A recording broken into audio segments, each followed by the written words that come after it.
Priscilla's FaceTiming me. Hi, babe. I'm filming a video. Oh, that makes sense. That makes sense. Do you want to say hi? Yeah.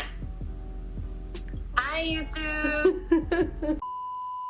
Hey my beautiful YouTube family, Abby here, and I want to tell you that you, my friend, are a child of God. Hey guys, what's up? It's Abby. Welcome back to my channel. So for today's video, I wanted to do a Q&A. Do you have any workshops in mind for this year besides the one for YouTube? Ooh, that is my COVID experience. Little story time of kind of the time I got screwed over. Where you guys ask me questions, where we just sit down, talk, chat, do all the things. So I just want to talk to you guys and just be real. You know, I missed you guys a lot, and yeah, so I went on my Instagram, I posted this story right here, basically asking you guys to ask me any questions that you guys have, and you guys delivered. So without further ado, let's roll the intro clip. Fade to black.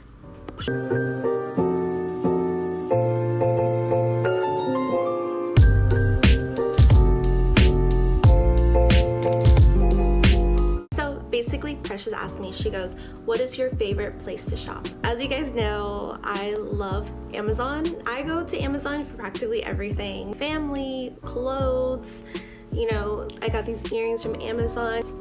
They legit have everything you possibly need. So I kind of went on a little binge on Shein, so you guys have that haul to look forward to. Also, another place that I love to shop is Purity Movement. So if you guys see, I'm wearing my consecrated t-shirt, and it's one of my favorite shirts. It is super comfy, and I have merch, and I live in my merch. So definitely, if you guys want to check out Purity Movement collection, it's gonna be in the link in bio. You guys can check, get the merch, get it while it's hot, while you can get it.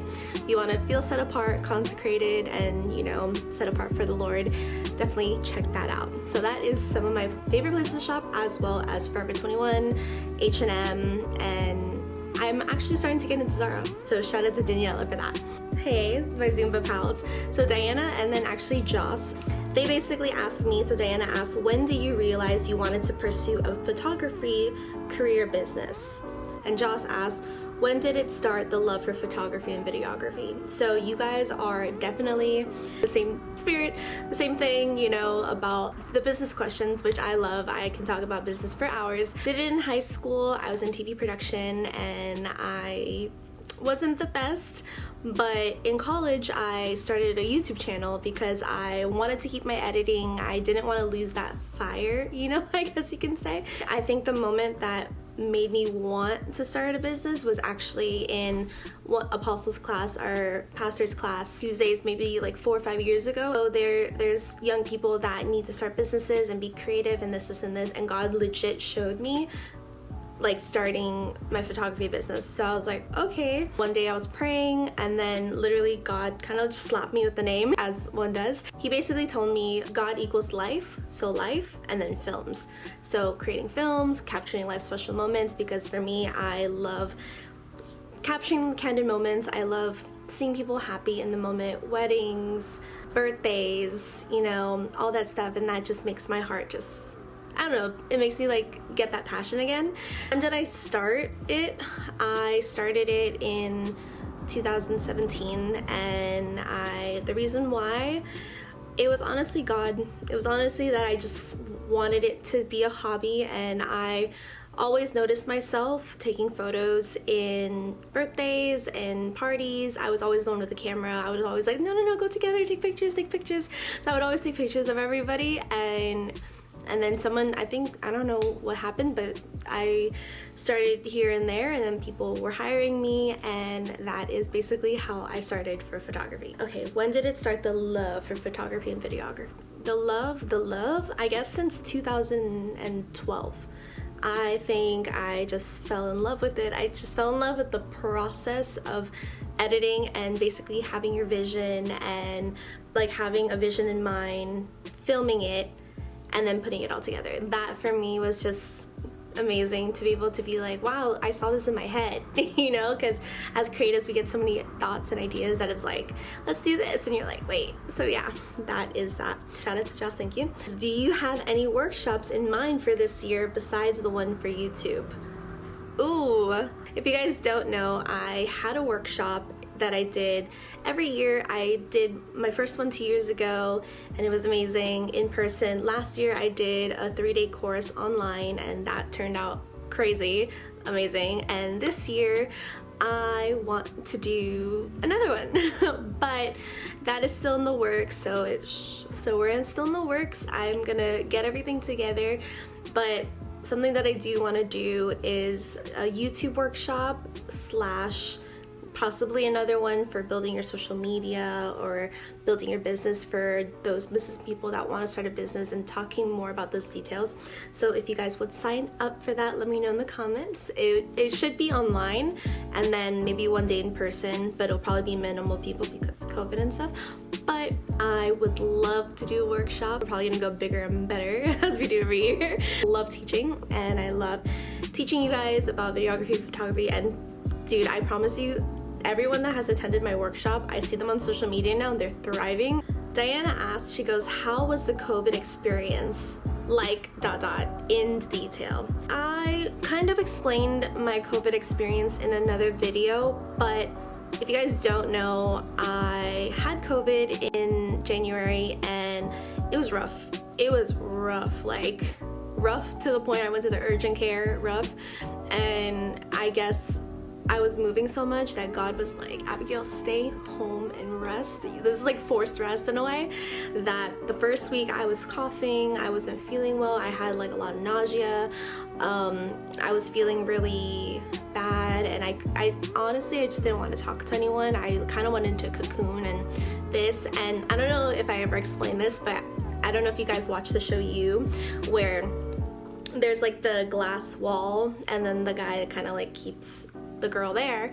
I felt like I was in that glass wall, and shout out to my mom because she helped me out so much. She legit brought me trays of food and my medicine and like water. She would open the sliding door with mask, and I would have the mask and I would just grab the food like this and eat it at my desk. I was in that room for 23 days, and I think my mental health kind of went all over the place, because imagine being stuck in a room for 23 days without seeing people, and I'm a hugger. Not being able to hug someone for 23 days, that was rough. The first week I went to hibernation. The second week I was still in hibernation, but I wanted to start getting my grind on. And the third week I was just like focusing on God, focusing on myself, and kind of just getting better and starting a routine for myself.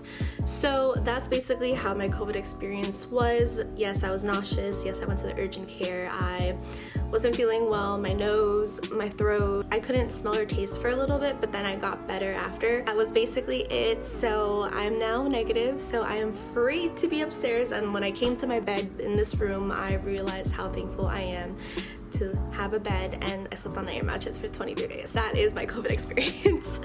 Josh says, what has been the worst thing that has happened while taking pictures with someone? This is actually a little story time of kind of the time I got screwed over filming a video for this person, and I went up north with one of my friends, and basically we shot for this person, we filmed them, didn't give a deposit, and I did not get paid for it. And it was super sketchy and all that stuff. So that was kind of like the worst thing that happened to me. But all is well because the Lord provided for me still. And like maybe a year, like maybe like 6-7 months later, they ended up paying me. That's the tea. So note to future business people, always have deposits and know your worth. Carlos, hey Carlos. So Carlos asked, given the chance to recreate any live action movie based on any story in the Bible, what would it be? One of my favorite live action movies is Mission Impossible, and the James Bond movies. I love those movies. If I were to create any story in the Bible based on that, honestly, I would say the story of Gideon. And that's basically when Gideon went to war. He went out and he had to fight all these soldiers, and he only had 300 men. And basically with the 300 men, he ended up fighting soldiers, and then they sounded so big and so like there were so many people around that the other team like forfeited. So that's basically the story, what I would do. If it was the other way around, obviously it would be the story of Esther, and it would probably, the story of Esther kind of reminds me of the Book of Aladdin. Not the animation one.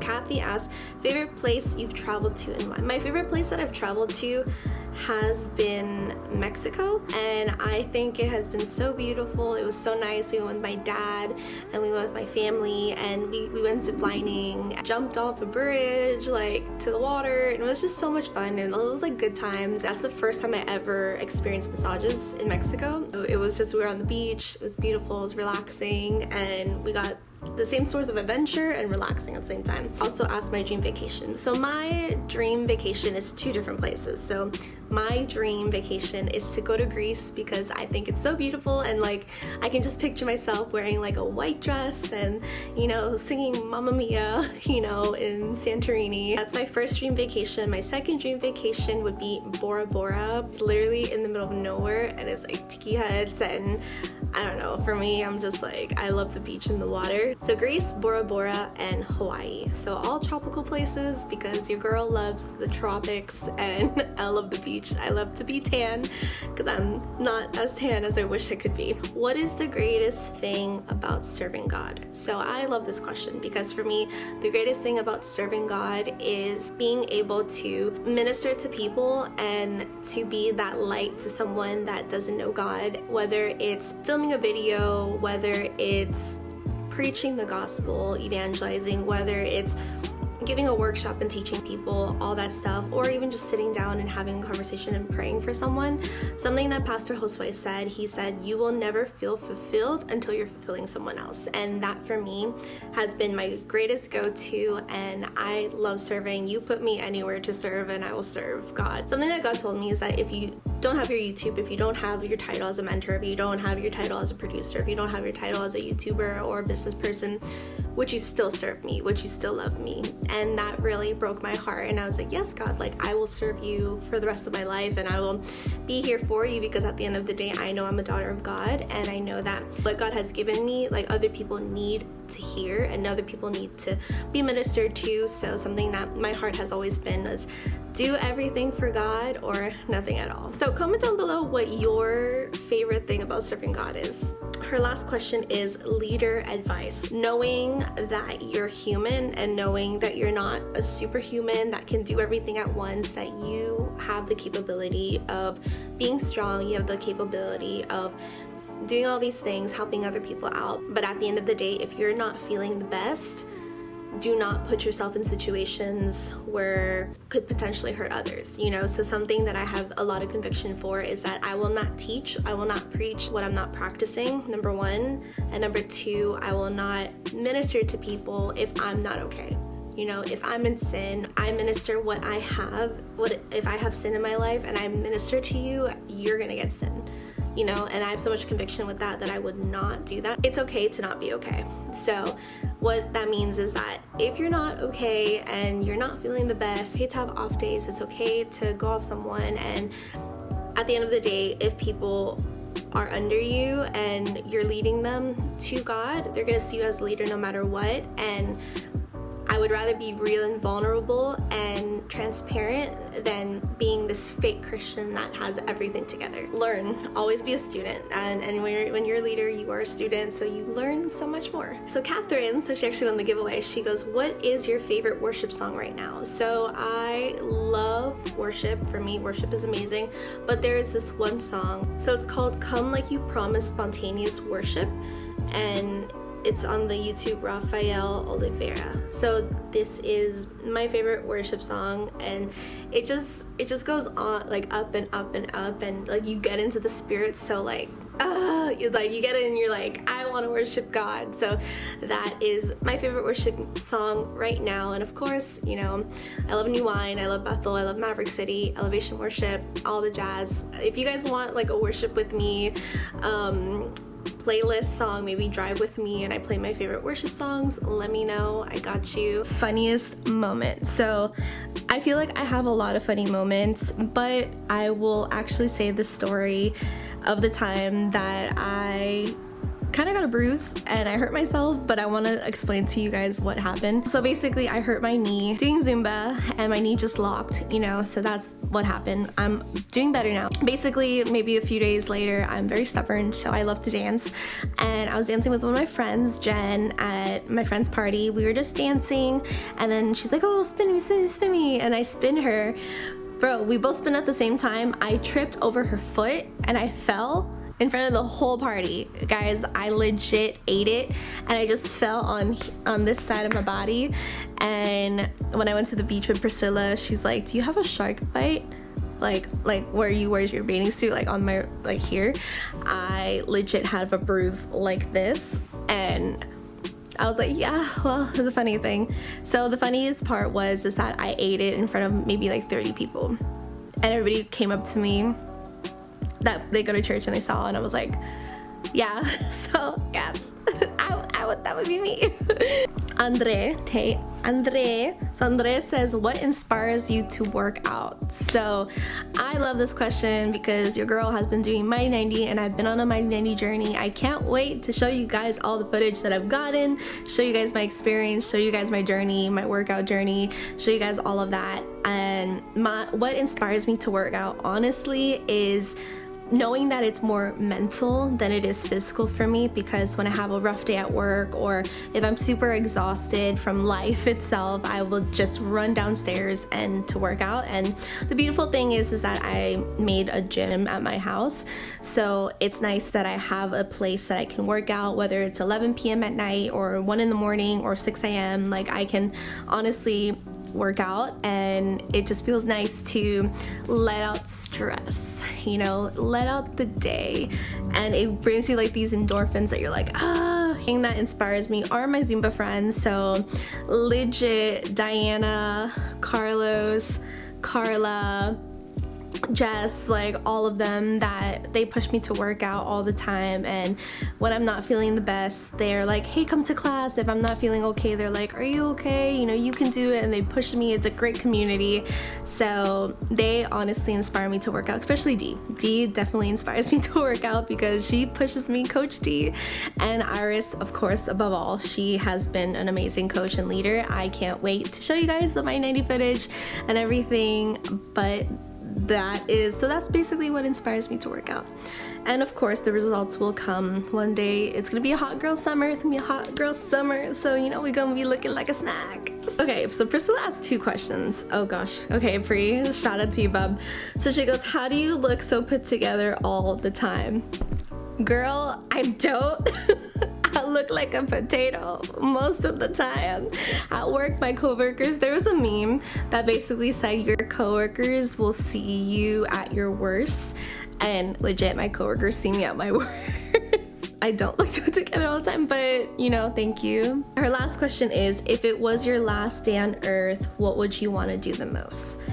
Ooh, we're ending on a deep level. So the spiritual side of me wants to say, I'll evangelize to everyone and talk to everybody about Jesus.